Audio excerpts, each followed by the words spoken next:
For my jumbo shells, I'm going to be using the following ingredients. First, I'm going to start with a pound of ground beef. You can use sausage, turkey, chicken, whatever you want, and you don't even have to add the meat if you don't want to.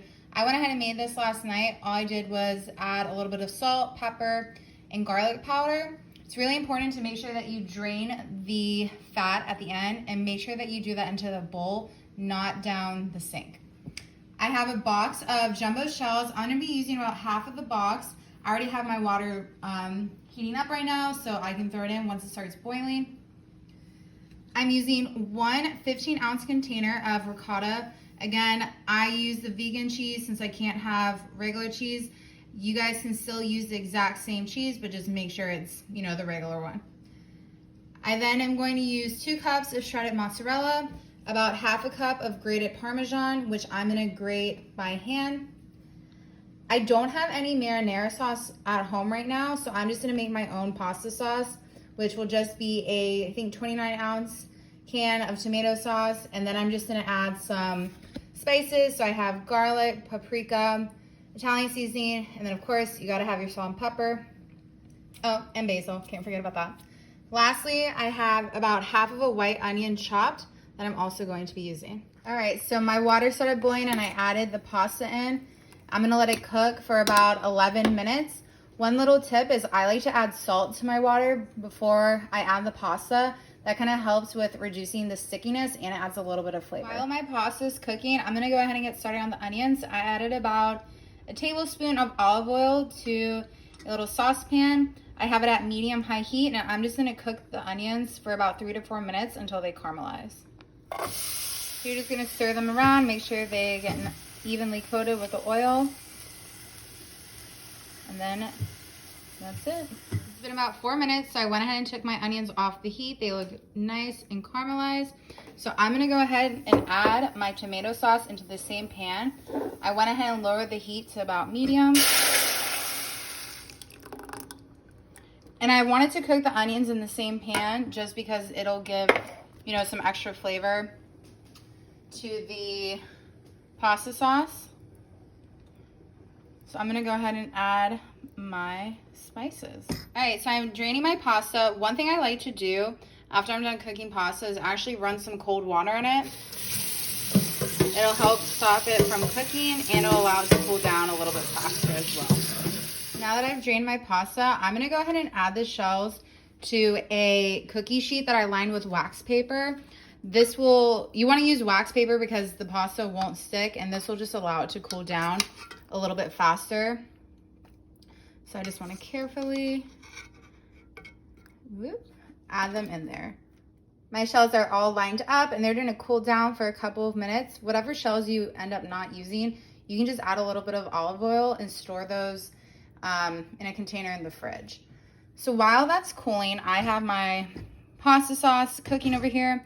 I added about 1 tablespoon of Italian seasoning, half a teaspoon of salt and pepper, about 1.5 teaspoons, 2 teaspoons of garlic, and then I also added some of that basil, about half a teaspoon. And it tastes pretty good so far. So I'm just gonna let this kind of simmer for about 10 minutes. And same thing, I'm gonna let it cool too once it's done, so that way it's not too hot when I am using it. In a large bowl, I went ahead and added my container of ricotta, 1 cup of mozzarella, because I'm gonna save the other cup to put on top of the shells before I put it in the oven. I put my cooked ground beef, the onions, a tablespoon of basil, and then half a cup of grated Parmesan. So again, I'm gonna mix this really well. Something you guys can also add into this is an egg yolk that will help bind everything together. Before I begin stuffing the shells, I'm gonna go ahead and add my sauce, about 3/4 of a cup of sauce to the bottom of a 9x13 casserole dish. And you're just gonna wanna spread it around so the whole dish is evenly coated. All right, guys, so now it's time for us to stuff the shells. I'm actually using an ice cream scooper. It just makes it a little bit easier to stuff the shells. So you want to add about 2 tablespoons of your cheese and meat mix.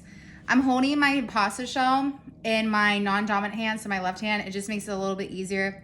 So you just add it in, press it down a little bit, and there you go. So you're just gonna want to repeat this, you know, every time until your whole dish is filled up with these delicious stuffed shells. It's been a while since I've made stuffed shells. I can say it's probably been like maybe 4 or 5 years, but for some reason I was just in the mood to make them. And it's really not too difficult of a recipe. It's just a little bit time consuming because you have a lot of different moving parts, but I definitely recommend having some pasta sauce, like a jar of pasta sauce on hand. That makes it a little bit faster, but it still is fun to make your own pasta sauce. Another thing with the shells, I try and use the ones that don't have too many tears in them. Like this is a good shell. It's pretty put together. It just kind of holds the mixture well. Again, you see I'm just filling it up and then just placing it in my dish. So you can have fun doing this. I'm telling you, using this ice cream scooper is really helpful. It just makes it so much easier putting it in there. And then you can just use your finger if you need to kind of wrap it around, and then you maybe want to press down. It looks good. All right, you guys, so all these little shells are stuffed. They are looking good. You can definitely tell that the first ones I did, I kind of overstuffed because the last ones don't have as much. That's totally fine. Still gonna be amazing. So what I'm gonna do next is I'm gonna take the remainder of my pasta sauce and just spread it on top. And once I'm done spreading this all over the shells, I'm going to add that remaining cup of mozzarella. I went ahead and added that remaining cup of mozzarella cheese. Altogether, I have about 20 shells. The last step I'm going to do is cover them with foil and put them in the oven, which has been heating at 400 for 20 minutes. Okay, it's been 20 minutes. Let's go ahead and see what they look like. Ooh, they look good. What we're gonna go ahead and do is I'm gonna put this back in the oven without the foil for about 5 more minutes until the edges are nice and bubbly. I just took the shells out of the oven after about 5 minutes and whoo, they look good. I'm gonna go ahead and let them cool off for a couple of minutes because I don't wanna burn my mouth, but they look delicious. Can't wait to try them. And here's our final product. These shells look bomb. I can't wait to try them.